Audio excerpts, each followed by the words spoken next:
tajuk dia 4 kunci pemasaran. 4 kunci pemasaran ni yang akan mengubah seseorang daripada level prospek tadi kepada level daripada level traffic kepada level prospek, dia jadi level customer dan juga level client. Ada 4 kunci pemasaran nama dia. Pemasaran. Okey, kunci yang pertama. Apa itu kunci yang pertama? Kunci yang pertama nama dia adalah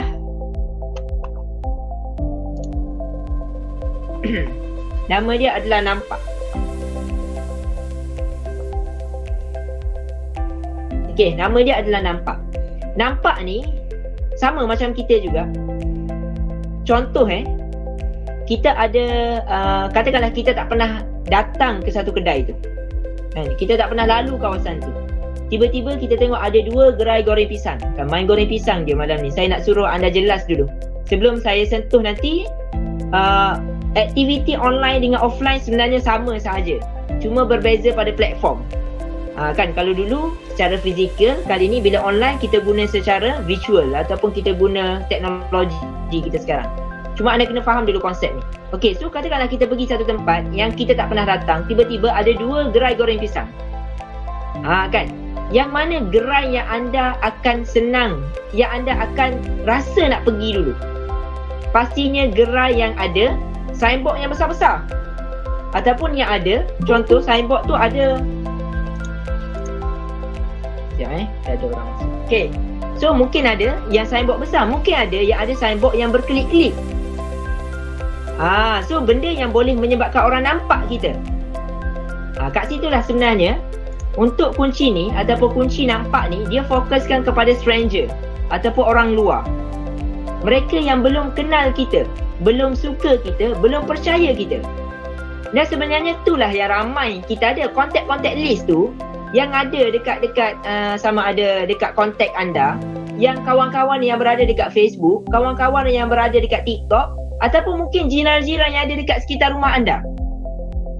Kan kalau saya ingat dulu waktu saya kecil dulu, kita sentiasa bermain dengan jiran kan. Saya kenal orang ni nama apa, rumah depan ni nama apa, rumah belakang tu nama apa, kita kenal. Sebab waktu tu kita selalu bermain.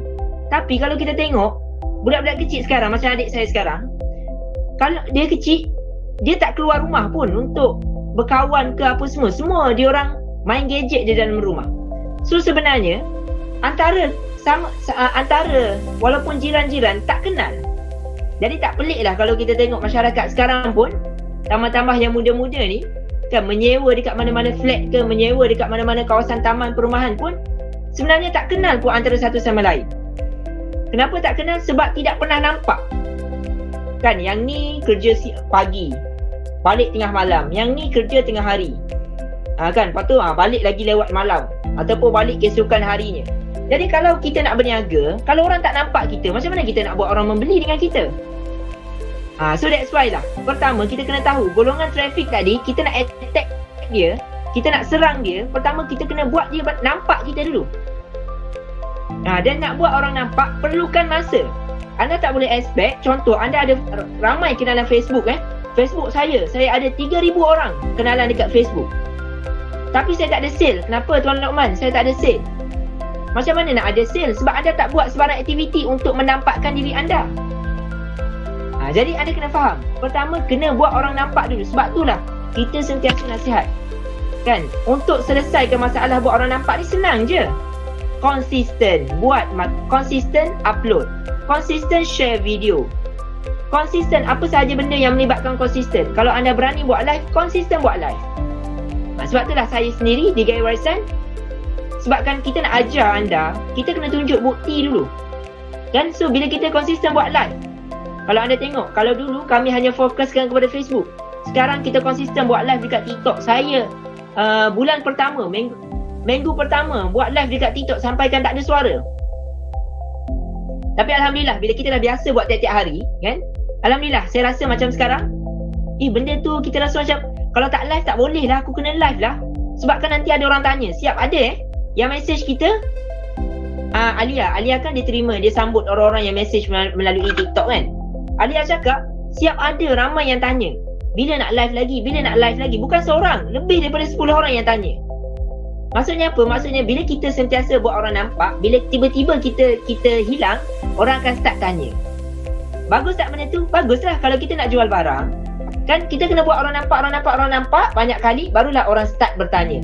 Tapi kalau anda first step ni pun tak buat dah, kan? Umpama macam kalau kita tengok dalam ni, bayangkan kalau kita tengok dekat dalam slide saya ni, kita nak ada ramai customer, tapi kita tak ada ramai prospek, kita tak ada ramai traffic. Macam mana kita nak ada ramai customer? So kalau anda nak ada ramai customer, anda kena belajar untuk ramaikan traffic, ramaikan prospek, barulah dapat ramai customer. Okay, itu dulu kita baru pergi satu kunci yang pertama. Okay, dan ni menarik juga. Dulu saya ingat, alah lambatlah kalau nak buat sale macam tu. Dulu saya fikir macam tu lah. And then Sifu Najib ajar dalam kelas, anda kena tahu ni kajian mengatakan 40 ke 70 kali orang nampak kita, baru mereka start kenal kita, ataupun baru mereka start nak kenal kita siapa. Jadi tak pelik lah kalau contoh anda buat dah lah satu hari satu post, ataupun satu hari tak ada post, minggu satu post, and then anda expect orang yang nampak posting anda hari ni terus membeli. Faham tak? Kalau kita belajar, that's why lah kita tak stres. Jadi dulu Sifu Najib cakap macam mana? Jadi kalau anda dah faham konsep ni, mulakan sekarang buat marketing. Orang yang nampak anda sekarang akan kemungkinan beli dengan kita pada minggu depan. Faham tak? Jadi kalau kita nak orang beli dengan kita hari ni, bila kita kena start marketing? Kita kena start marketing kita sepatutnya sebulan yang lepas. Sebab kita nak orang tu nampak dengan kita hari ni, dia dah sampai level kenal dah. Dia dah nampak kita banyak kali dah. Okay, dan sebenarnya sebab itulah kenapa orang nak sangat ni. Saya cerita dulu dulu Gaya Warisan duduk dekat Jalan Tar. Jalan Tar ni kalau anda nak tahu, nak bayar sewa dia tak murah. Sewa dia puluh-puluh ribu kalau anda nak tahu. Bayangkan, saya tak nak bagi tahu exactly figure berapa sewa yang saya duduk ni, sewa Gaya Warisan. Tapi saya nak bagi tahu, kami pernah menyewa di Campbell Complex Campbell Shopping Complex, berhadapan dengan, dia dekat dengan Sogo kalau anda tahu. Campbell Shopping Complex ni sebelah Balai Polis Dan Wangi. Dekat dalam tu pun, dekat dalam bukan dekat bahagian luar. Sekarang ni kita kat bahagian luar. Kat bahagian dalam tu kita pernah duduk 2 tahun. Sewa satu bulan 11,000 untuk 3 pintu, 3 lot. 11,000. Tu 11,000 duduk dekat bahagian dalam. Sekarang ni dekat bahagian luar. Dan that's why lah sekarang bila kita tengok, bila kita pergi kepada online punya part, kita tengok kita dah tak boleh dah nak fokus kepada orang yang walk in dekat area depan kedai kita. Sebab apa? Sebab tak ramai orang berjalan, tak banyak traffic. Dan sebab itulah kita bagi sewa kepada Muaz. Muaz menyewa dengan kita sekarang. Saya nak bagi tahu lah berapa figure yang dia sewa dengan kita. Cuma saya nak bagi tahu kenapa dulu orang berebut-rebut nak pergi tempat-tempat yang kita panggil sebagai segitiga emas. Kan ayat dia, segitiga emas. Area Jalan Tar ni segitiga emas lah. Dulu kalau anda nak tahu, Nak Arfa pun pernah berada dekat sini. Batik Istana pernah berada dekat sini. Siapa lagi yang ada, kalau siapa tahu Terengganu, dia panggil TRG Batik ada kat sini. Dan Alhamdulillah, berkat usaha kita, berkat apa yang kita buat, Gaya Warisan salah satu company yang masih lagi bertahan. Okay, so kita sangat berbangga lah. Yang mana kita tahu mungkin juga akan datang satu masa nanti kita tak ada kedai langsung dekat area Jalan Tar. Tak mustahil pun. Sebab apa? Sebab kita tahu yang sebenarnya ramai orang, ramai traffic sekarang berada dekat online. Bahkan memang dalam rekod kita pun jualan jualan online lebih tinggi berbanding dengan jualan kedai kita, walaupun kita duduk dekat Jalan Tar. Kan, kalau anda diberi pilihan nak bayar puluh-puluh ribu, kan, tapi sale sikit dengan hanya buat kerja daripada rumah je, anda tak perlu pun cari lot-lot sewa yang besar-besar, tak perlu. Belajar macam mana nak menjual secara online, anda dah boleh buat ribu-ribu ringgit dah. Belajar nanti akan naik lagi, puluh-puluh ribu ringgit pula nanti kita nak sampai satu masa nanti. Kan? So ni adalah langkah pertama, langkah awal kita, apa yang anda belajar ni. Okay, so Kenapa orang berebut-rebut nak duduk di jalan tol ni? Sebab orang nak dapat trafik. Kenapa orang nak dapat trafik? Sebab ramai orang lalu dekat depan kedai. Sebelum ni lah cerita dia kan, sebelum pandemik ni. Ramai orang lalu. So bila ramai orang lalu, ramai trafik, ramailah prospek. Bila ramai prospek, ramailah customer. Bila ramai customer, banyaklah sale yang naik. Ramailah juga klien yang ada. Ramai yang orang repeat sale. Bila produk dia tahu produk kita berkualiti, yang repeat sale pun akan tinggi. Okay, so itu adalah kunci yang pertama, nampak. Untuk selesaikan masalah orang nampak ni senang je, konsisten. Okay, so yang mana tak konsisten tu, muhasabahlah diri anda. Kalau sale anda tak masuk, adakah anda dah konsisten? Jawab dulu soalan tu. So Alhamdulillah, saya daripada 4 tahun lepas lagi, bila saya faham konsep ni, tak pernah lagi saya miss untuk post story dekat WhatsApp status. Kan mungkin adalah sekali dua, mungkin dalam setahun tu adalah sekali dua kali. So kalau anda nak berjaya dalam dunia online, anda nak berjaya dalam bisnes, penuhi step yang pertama ni dulu. Okey, penuhi step yang pertama ni dulu. Okey, yang kedua, kita pergi kunci yang kedua. Kunci yang kedua adalah kunci kenal. Yang pertama nampak kan? Kunci yang kedua adalah kunci kenal. Bila orang tu nampak, seterusnya dia nak kenal dengan kita. So bila orang tu kenal, macam kita tengok tadi contoh kan, goreng pisang, orang jual goreng pisang tadi, dia datang ke kedai kita and then dia nak start kenal dengan kita. So bila dia start tertarik dengan kita, start daripada situ, apa yang benda yang kita kena buat? Kita kena give value kepada mereka, bagi nilai tambah kepada mereka.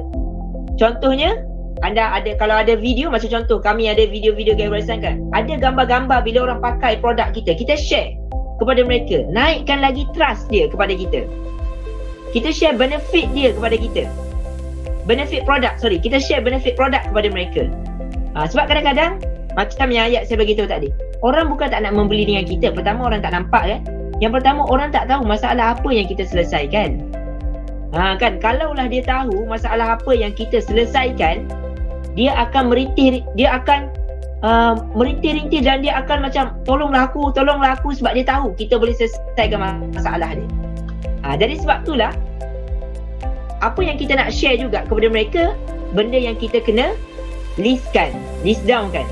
Contohnya sebab tu kalau anda tengok, kalau kami di Gaya Warisan, antara benda yang kami dah dokumenkan elok-elok, nama dia adalah keunikan produk. Kalau siapa yang pernah beli dengan Gaya Warisan secara offline bukan secara live, kalau biasa siapa yang biasa datang ke Gaya Warisan and then ataupun kalau anda agent kan, anda nak promote produk, anda mesti kena ada detail produk yang anda nak jual kan, ataupun kami pun akan sediakan detail produk tu. Contoh kalau orang tu anda nak promote produk kaftan, so kita ada keunikan kaftan Aira, keunikan kaftan Nabella, keunikan kaftan eksklusif, keunikan kaftan keluarga Malaysia. So keunikan tu adalah nama kita punya template lah. And then kat bawah tu ada detail dia, menyelesaikan masalah apa. Kan buatkan sis buatkan suami rasa selesa duduk dengan anda. Buatkan jiran-jiran selalu pandang anda, selalu tanya apa baju yang anda pakai, beli dekat mana. Kan, jadi semua tu benda adalah benda-benda yang kita sedang ceritakan, bagi value kepada dia supaya dia tahu masalah apa yang kita selesaikan.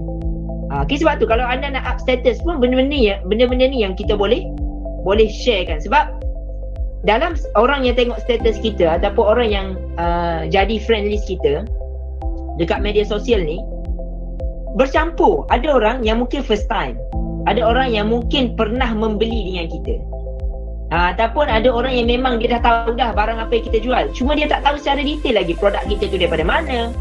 Dia tak tahu kan produk tu halal ke haram, ataupun dia tak tahu produk ni sebenarnya produk yang bagus, berkualiti, kain dia tak mengecut, warna dia tak luntur. Jadi bila kita tak explain benda-benda tu, that's why lah orang tak membeli, tak rasa nak membeli dengan kita. So kita kena buat dia lagi kenal dengan kita. Okay, itu adalah poin yang kedua, kunci yang kedua. Seterusnya kunci yang ketiga. Kunci yang ketiga adalah kunci suka. Kunci suka ni, bila sampai ke level suka ni lah dia start membeli dengan kita. Dan bila dia start membeli dengan kita, ni apa yang berlaku dalam Gaya Warisan muhasabah juga bagi kami. Waktu awal-awal kita buat live dekat TikTok, tak ramai sangat orang yang PM kita. Tapi sekarang ni pun anda pun akan lalui benda yang sama sebenarnya. Bila anda dah makin belajar, makin hari bila kita start tambah ilmu, kita start tahu banyak benda, kita akan dapat menarik ramai customer. Macam kami di Gaya Warisan pun kita ramai sangat customer tau. Setiap hari, kesian, sedih saya tengok kan, cabaran bagi Alia sekarang. Alia yang sambut message daripada TikTok kan. Satu hari tak kurang daripada 10 orang yang message, 10 ke 30 orang yang message. Pagi tadi saya tanya Alia, berapa orang yang message dengan Alia hari ni? Alia bagi tahu ada 45 message yang Alia belum respon yang semalam, sebab semalam Alia off. So pagi ni Alia bangun and then dia tengok ada 45 message.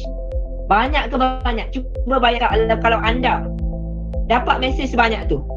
Happy lah, bagus lah. Tapi kalau kita tak dapat handle, kita tak prepare untuk handle, so kita akan ada masalah. Jadi itulah cabaran kita. Tapi tak apalah, cabaran tu cabaran yang bagus lah. Maksudnya sale yang besar kan, sale yang besar. So saya nak gambarkan kepada anda, saya cuba kongsikan apa benda yang saya sedang buat. Kan kita dah buat benda tu, anda boleh implement kepada mana-mana tempat. Dan kalau tanya saya, kalau saya baru nak mula, kat mana nak mula? Mulakan dengan WhatsApp, mulakan dengan kontak, mulakan dengan grup community, grup taman. Kan sebab kita ada satu kes nama dia Kak Zan. Dia nak join kita punya sesi kelas macam malam ni ataupun malam-malam sebelum ni. Tapi sayangnya Kak Zan ni, dia antara yang saya boleh highlight. Awal-awal dulu dia cakap dia tak tahu pun yang sebenarnya produk ni bagus dan ramai sangat nak produk ni. Awal-awal dia jadi customer kita je kan, jadi customer kita, and then tiba-tiba dia waktu dalam PKP hari tu, Lutfi, tim operasi kita mention, dia datang ke kedai kita di Pasir Mas.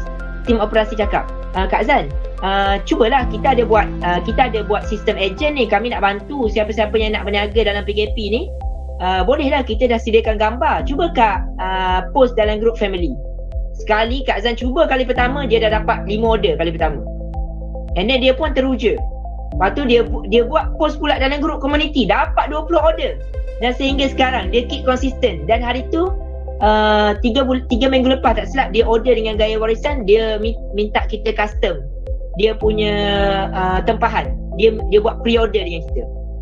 Dia sanggup tunggu. Pre-order ni kalau tanya saya boleh buat, tapi anda kena cekal sikit lah, sebab nak tunggu pre-order ni siap dia makan masa. Paling kurang 3 minggu ke 1 bulan. So kalau anda ada customer, kalau tanya saya, tambah-tambah yang baru nak berniaga, anda mulakan dulu dengan gambar yang kita dah sediakan. Promote yang tu, dapat customer, anda belajar dulu macam mana nak urus customer tu dan belajar macam mana nak berurusan dengan Gaya Warisan. Kan sebab mungkin setiap syarikat tu berbeza cara dia. Mungkin kalau sebelum ni anda jual produk makanan, kan sekarang anda jual produk pakaian, ataupun anda sebelum ni daripada produk pakaian juga tapi daripada company yang lain. Setiap company tu berbeza cara pengurusan dia. Macam kita Gaya Warisan, kita tengoklah kita punya cara. Contoh saya live daripada Kelantan kan, saya live daripada KL, produk kita daripada Kelantan. So barang akan dipost daripada Kelantan. So ada pengurusan yang berbeza lah sedikit berbanding dengan tempat-tempat kat tempat lain yang luar sana. So Kak Zan ni juga asalnya dia biasa-biasa je, tapi bila dia start promote, and then orang beli sekali pertama dan kawan dia pun bagi feedback. Kawan dia bagi feedback dalam grup community tu, makin lama makin banyak order. Dan itulah yang berlaku. Dan sebab itulah kita pun sama. Orang yang suka dengan kita ni, kita kena make sure servis kita dapat bagi the best yang kita boleh bagi. Sebab kadang-kadang orang yang dia dah expectation bagus kepada kita, tapi bila kita tak dapat selesaikan masalah melibatkan servis, contoh barang sampai lambat, contoh lagi kita panggil lambat jawab respon, contoh lagi melibatkan servis, katakanlah mungkin item sama, orang lain jual juga produk yang sama, tapi kita ada free gift. Itu semua benda-benda yang boleh menyebabkan orang suka kalau kita dapat selesaikan masalah ni. Okay, so setiap company kebiasaannya akan ada masalah ni. Cuma macam mana kita sebagai people dalam company tu, anda sebagai orang yang menjual, menyelesaikan masalah tu secepat mungkin. Dan sebenarnya manusia ni, dia nak attention je. Manusia ni, dia nak jangan sesekali kita abaikan dia. Kan, jadi kalau boleh, kalau kita ada masa, secepat mungkin kita bagi respon kita. Melainkan kalau kita ada urgent yang contoh tiba-tiba kita dalam keadaan yang memang kritikal, kita duduk dalam hospital, yang tu semua orang faham. Tapi kalau kita tak ada isu-isu tersebut, sebenarnya cubalah sedaya upaya respon lah. Kita punya customer ke, kita punya, tak kira lah, Kalau kita ada agent kita nanti, agent kita kan cubalah bagi the best service yang kita boleh bagi. Sebab ni dia akan menjaga orang tu untuk bila dia suka, dia dah jadi customer, dia nak jadi klien pula. Klien akan jadi kunci yang keempat. Kunci yang keempat adalah percaya. Kan? Kunci yang keempat adalah percaya. So bila jadi percaya ni kan, dia akan beli, bukan beli sekali. Dia akan beli dan beli lagi. Anda kena ingat level klien ni, saya tengok kesilapan ramai orang. Kesilapan ramai orang adalah dia tidak jaga klien dia. Macam mana jaga klien dia? Dia tak simpan nombor telefon orang yang pernah membeli dengan dia. Ataupun orang yang membeli banyak dengan dia. Dia tak pernah simpan. Jadi bila dia tak simpan, dia tak pernah terfikir pun. Contohnya kalau tanya saya, level klien ni, kita kena ada satu masa, sama ada kita nak buat 2 minggu sekali ataupun sebulan sekali. Sebulan sekali memang kita setkan, okey, contoh setiap 15 hari bulan, aku akan message klien aku ni, orang yang biasa membeli dengan aku, tanya khabar dia dan tanya, okey, kita ada produk baru yang kita baru keluarkan, Kak nak tengok tak koleksi-koleksi yang kita ada? Kan, letak dalam list, letak dalam buku, letak dalam list dan jadikan dia salah satu benda yang wajib buat. Anda bayangkan bila kita buat berniaga, berbeza tak orang berniaga 1 minggu dengan berniaga 1 tahun? Kalau orang tak ada ilmu, cara dia berniaga 1 minggu dengan 1 tahun sama je. Dia buat posting, harapkan orang datang. Dia buat live, harapkan orang datang. Harapkan orang baru je datang. Kalau anda ada ilmu, sebenarnya customer yang pernah beli, anda terus tulis dekat satu buku. Okey, dia ni beli dengan aku tulis satu buku. Okey, dia ni beli bukan sekali, dia beli 2 kali. Anda ada kolom satu lagi. Dia ni dah level klien. Level klien ni kalau dia WhatsApp, aku akan layan dia dulu. Kalau ada stok, aku akan bagi kat dia dulu berbanding dengan orang lain. Sebab kita kena jaga hati dia. Tapi ramai orang, dia tak buat macam tu. Dia hanya buat, okey, tak apalah, semua orang dah berada dekat contact list, dekat phone, up story, nanti pada pandai lah dia datang. So that's why lah sale anda tak naik. Sebenarnya saya bagi tahu rahsia kami di Gaya Warisan. Rahsia kami di Gaya Warisan, bila mana kita belajar ilmu ni, saya daripada 3 tahun lepas lagi, saya tak tulis nama dengan nombor telefon pelanggan yang datang ke kedai kita. 3 tahun lepas. 3 tahun lepas tu mereka yang walk in lah. Sebab bukan online lagi waktu tu. Sekarang caranya macam mana? Siapa saja yang masuk melalui live kita, kita memang dapat kontak dia, kita akan simpan dia dekat satu grup. Kita akan simpan dia dekat satu grup. So bila kita free sikit, bila kita rasa macam okey, sale kita drop sikit ke apa ke, kita akan tengok balik grup tu. Kita akan keluarkan, kita akan message satu-satu. Okey, yang ni aku dah message, yang ni aku dah message, yang ni aku dah message, bagi tahu produk semasa yang kita ada. So secara tak langsungnya, sale kita kalau sepatutnya drop, tak ada orang yang beli, akan ada orang yang beli. Jadi sepatutnya anda kena beza orang yang belajar dengan orang yang tak belajar. Saya harap anda belajar malam ni, anda start buat benda tu. Kan? Kalau boleh ada orang PM anda nak beli ataupun orang bertanya khabar, take note dia.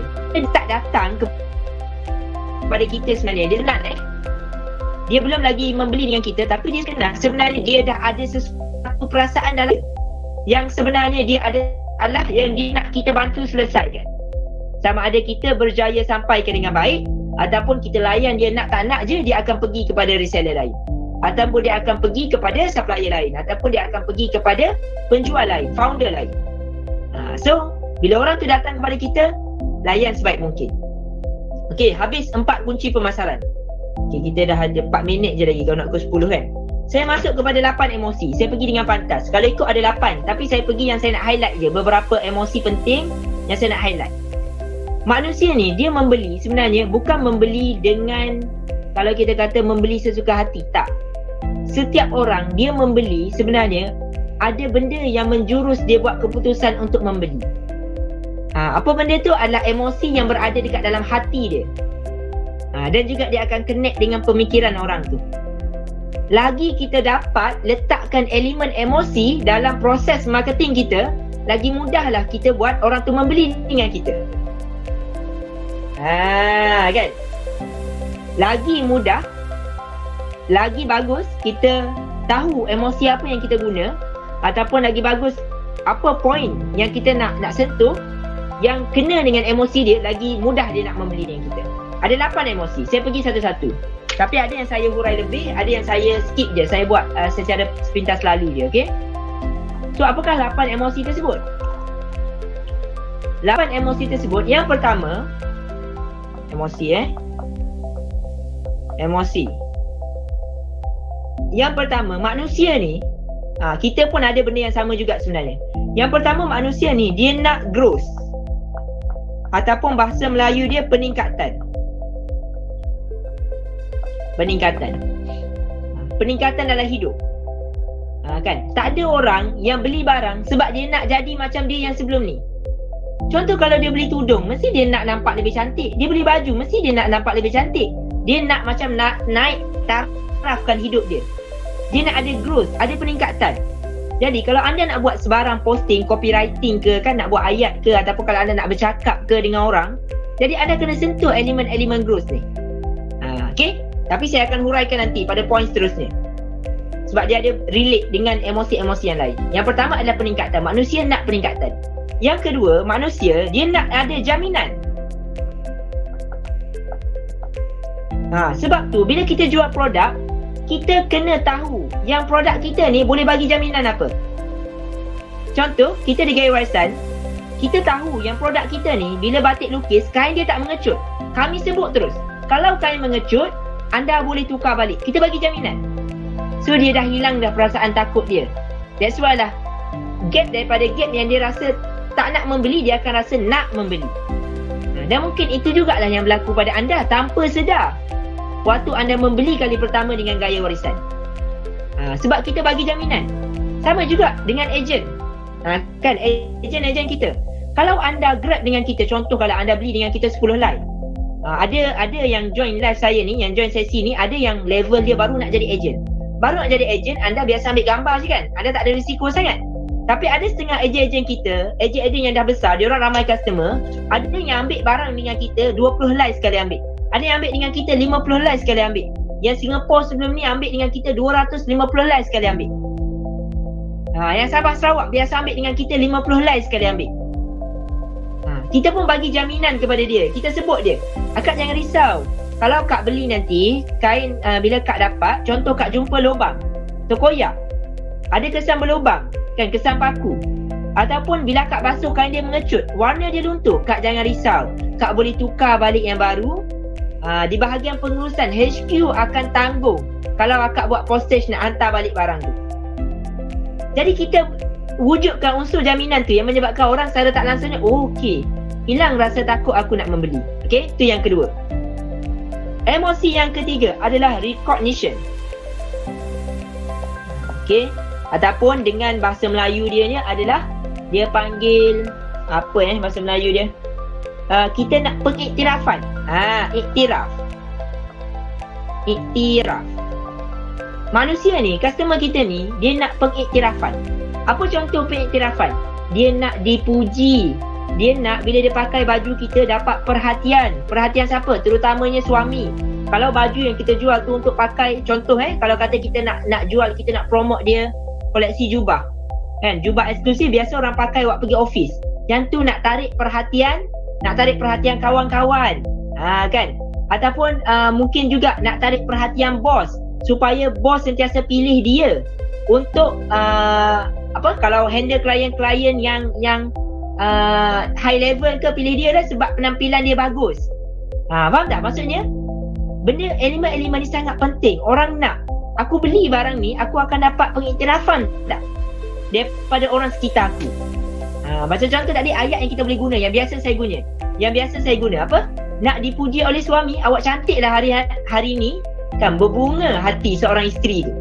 Jadi elemen-elemen macam tu. Contoh lagi ayat dia, kita nak dipuji oleh kawan-kawan sebab kita yang paling menyelah. Kan? Lepas tu kita nak dipuji oleh bos sebab penampilan kita bagus. Saya bagi tahu tadi, penampilan kita bagus. Kita je yang kalau biasa dulu kat kedai, kita nak walk in customer dekat kedai, kita nak orang yang jaga kedai kita tu adalah orang yang ada experience yang bagus, penampilan yang bagus. Bila penampilan yang bagus, customer datang pun sejuk mata customer. So bila sejuk mata customer datang, dia akan dapat closing lebih ramai customer. Kan, bila closing lebih ramai customer, bos pun boleh naikkan pangkat dia lebih tinggi, lebih cepat. Nampak tak? Macam mana recognition tu? Kita nak recognize orang tu untuk naik tarafkan orang tu, untuk bagi pengiktirafan kepada orang tu. Kita ada elemen-elemen ni, okey? And then seterusnya yang nombor 3 tadi. Nombor 4, excellent. Okay, excellent. Excellent. Okay, excellent ni macam mana? Excellent ni orang tu nak jadi orang yang kalau boleh bila dia pakai baju tu, dialah jadi terbaik dekat taman tu. Dialah yang paling cantik. Dialah yang paling cemerlang. Kan? Kalau dengan adik-beradik tu, dia baju dialah yang paling wow berbanding dengan adik-beradik lain. Kalau nak mak puji baju dialah yang paling cantik. Dia nak jadi dia the best. Tu maksud excellent. Faham tak? Kalau kita baju kita menyelesaikan masalah tu, boleh memberi nilai, benda-benda yang berkaitan ni akan memudahkan lagi dia untuk membeli produk kita. Okay, tapi ramai orang dia tak masuk kat elemen ni. Dia cakap apa? Kak, belilah barang saya hari ni promo. Ada promo. Esok, Kak, belilah barang saya ada promo. Cukup 100 hari promo dah tak ada orang dah tengok dia punya story. Sebab tiap-tiap hari duk menjual barang. Promo. Bila hari tak ada promo ni? Tak ada. Tiap-tiap hari ada promo, Kak. Kan? Tiap-tiap hari ada promo. Jadi itulah ramai orang yang dia tak belajar. That's why lah dia hanya fikir ramai orang nak beli dengan harga murah je. Kan? Okey, saya nak tanya anda. Kenapa orang sanggup bayar lebih, beli mahal dekat KFC, dekat ayam KFC berbanding dengan ayam yang tepi jalan? Kenapa orang tak sanggup bayar level KFC dekat ayam orang yang jual ayam tepi jalan? Sebab KFC bagi jaminan. Kan? KFC bagi tunjuk kalau dia siap tunjukkan kepada kita lagi. Macam mana kalau kita duduk dekat KFC, kita makan, kita feel, kita rasa macam mana? Dengan baunya, dia jentik kita. Dan kalau kita makan KFC ni, orang kita panggil sebagai tempat, kita raikan kejayaan kecil kita, kan? Betul tak? Kalau anda sikit, kalau ada anak yang buat UPSR 5A, jom kita makan KFC. Okey, tiba-tiba ada anak anda yang berjaya dapat result yang bagus, jom kita makan KFC. Kan? Perasan tak? Dia jadikan tempat tu adalah tempat orang-orang yang berjaya celebrate kat situ. Tu nampak tak? Tanpa sedar dia buat kita rasa macam tu. Tu yang keempat. And then yang kelima. Yang kelima ni adalah contribution. Contribution ni maksudnya produk yang kita beli tu, produk yang customer kita nak beli ataupun orang nak boleh membeli dengan kita, apa sebab lain yang sebenarnya secara tak langsung anda menyumbang kepada benda lain. Contoh dia apa? Contoh, ada setengah orang dia buat, okey, setiap pembelian awak ni, setiap pembelian contoh kan, waktu tu bulan Ramadan, okey, setiap pembelian yang lebih daripada RM100, RM5 kami akan dermakan kepada pihak masjid yang berdekatan. Kita akan bagi makan kepada anak-anak yatim. Faham tak? Dia ada contribution kepada pihak yang ketiga. So that's why lah orang pun akan rasa nak membeli. Macam contoh lagi, kalau kita kat sini mungkin kita boleh cakap, okey, saya nak naik taraf ekonomi keluarga. Jadi saya pun nak juga saya nak ada duit lebih, nak bagi hadiah dekat anak-anak. So saya pun buatlah bisnes ni. Jadi kita wujudkan orang rasa macam mungkinlah salah satu tahap dia nampak macam kesian, tapi salah satu sudut lagi sebenarnya bukan kesian. Dia nampak, okey, kalau aku beli dengan dia ni, aku tolong dia. Kalau aku, contoh ada setengah orang dia fikir macam ni okey, kalau aku beli dekat, contoh, kalau aku beli dekat orang yang jual goreng pisang, contoh ni, orang yang jual goreng pisang dekat atas mall. Alah, kedai dekat atas mall tu dia orang dah kaya raya dah. Kalau kita tak beli dekat dia orang pun tak apa. Kita beli goreng pisang yang dekat depan rumah kita lah, sebab kita boleh bantu dia, naikkan kewangan dia. Faham tak? Maksudnya dengan bantuan kita tu dia boleh contribute antara family dia ke ataupun orang-orang yang terdekat dengan dia. Tu contribution, maksud contribution. Okey, seterusnya adalah love. Nombor 6, love. Love ni samalah biasanya kalau anda yang mana melibatkan suami isteri, maksudnya kalau sebelum ni biasa diperli, dikeji kan, biasa pakai baju yang sama, pakai baju macam kain buruk, biasa mak cerita apa semua. Jadi benda-benda tu semua adalah benda-benda yang kita tak nak berlaku dekat customer kita. So kita nak umpama macam, okey, kita pandai jaga penampilan. So suami, sebagai seorang suami, dia suka tengok isteri dia sentiasa pandai berhias, kan, pandai pakai baju, tak adalah baju yang rosak ke koyak ke apa semua. So kita ada produk yang berkualiti yang anda beli sekali boleh pakai berulang-ulang kali, akan mendatangkan cinta kembali. Kan? So itulah elemen-elemen love yang kita boleh masukkan. Yang tu yang ke-6. Dan seterusnya yang ke-7 adalah variety ataupun kepelbagaian. Kepelbagaian ni contohnya apa? Contohnya customer ni anda kena tahu dia orang ni ada macam-macam cita rasa. Ada orang suka nak pakai colour-colour yang pastel. Contoh kalau orang tu dia kulit gelap, dia sentiasa nak cari colour-colour yang pastel. Kalau orang tu dah kulit cerah, mungkin dia nak colour-colour yang gelap. Wallahu alam lah. Mungkin macam tu kan. Ataupun kalau orang tu besar, dia nak cari corak-corak yang kalau dia pakai akan tak menampakkan dia besar sangat. Kalau dia tu kecil, dia tak nak menampakkan dia tu kecil sangat. So setiap orang berbeza cita rasa dia. Kan ada orang nak yang labuh, ada orang nak yang singkat. So bila kita ada produk yang boleh menepati pelbagai level produk, bukan jenis produk yang berbeza produk masih lagi kategori sama, pakaian. Contohnya macam kita di Gearwelson, kita fokuskan kepada jubah dan juga kaftan. So anda kena tahulah, anda kena expert lah pasal produk tu.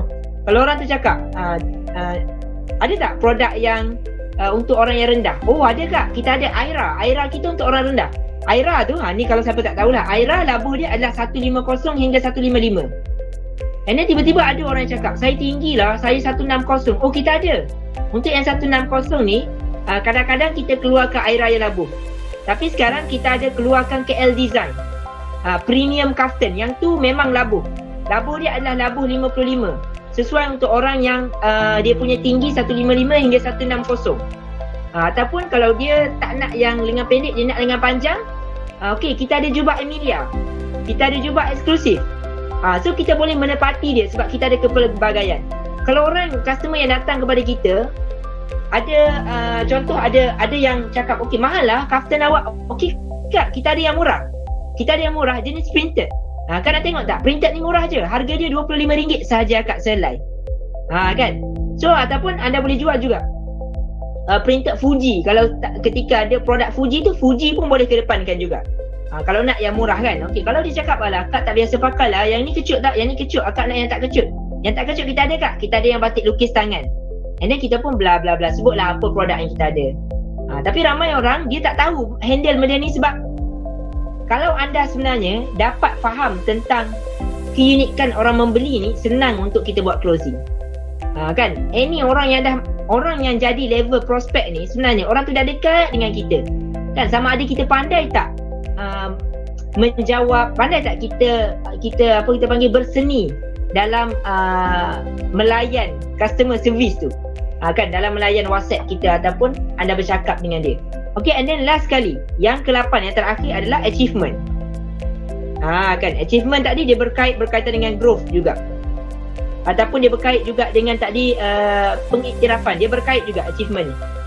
Contohnya achievement ni macam saya sebut tadi, manusia ni dia tak nak di level yang sama. So dia sentiasa nak capai sesuatu. Jadi manusia ni nama dia suka disebut banyak kali. Kan, kalau Asbak dia pakai baju kita, nama dia sentiasa disebutkan. Akak Ijah tu memang dia tu kalau setiap hari Jumaat dia memang akan pakai batik, cantik-cantik batik yang dia pakai. Orang nak dipuji. Kan, ataupun ada sebenarnya kan tadi saya dah bagi tahu. Kalau bos-bos tu dia nak hantar wakil-wakil dia tengok orang yang appearance dia bagus. Siapa staff dia yang bagus appearance dia, penampilan dia. So dia tengok, oh ada orang yang jaga penampilan ni. So dia kedepankan tim dia, staff dia yang jaga penampilan. So benda tu orang nak achievement. Kan? Sama juga suami isteri pun sama juga. Kita maksudnya kita nak disebut berulang-ulang kali. Awak sekarang dah pandai lah, dah pandai bergaya lah sekarang. Selalu ada baju baru kan. Jadi benda tu semua adalah benda-benda yang boleh secara tak langsungnya menarik orang untuk membeli produk dengan kita. Okay, so tu adalah semua 8 elemen ataupun 8 emosi yang menyebabkan orang nak membeli dengan kita. So kalau anda belum lagi pernah, cubalah dari sudut copywriting ke ataupun bila anda bercakap dengan orang ke, masukkan elemen-elemen ni. Dia tak semestinya masukkan semua, tak. Satu masa tu mungkin kita pilih satu. Cuma kita punya, bila kita dah belajar ni, kita take note lah. Okey, kat mana aku nak masukkan elemen ni? Nanti bila dah lama, kita akan jadi biasa. Kan macam kalau siapa join sesi minggu lepas ke 2 minggu lepas, Kak Emma kan dia share. Kan Kak Emma pun ada malam ni, tapi kita tak nak panjangkan sesi kita ni. Jadi Kak Emma pun ada share minggu lepas kan. Kak Emma bagi tahu macam mana cara Kak Emma tu explain. Kak Emma tak apalah sebab dia dah ada pengalaman dalam bisnes dah. Dia bercakap tu automatik orang akan cari. Orang akan tak membeli pun jadi rasa nak membeli. Kan bila orang dah kenal kita macam mana, kita bercakap pun orang akan senang. Orang akan terbuka hati. Jadi kalau anda yang baru first time, baru nak mula bisnes ke, cuba take note apa poin-poin yang saya cakap ni dah masuk ke dalam elemen-elemen percakapan ataupun penulisan anda. Okey, wallahu a'lam.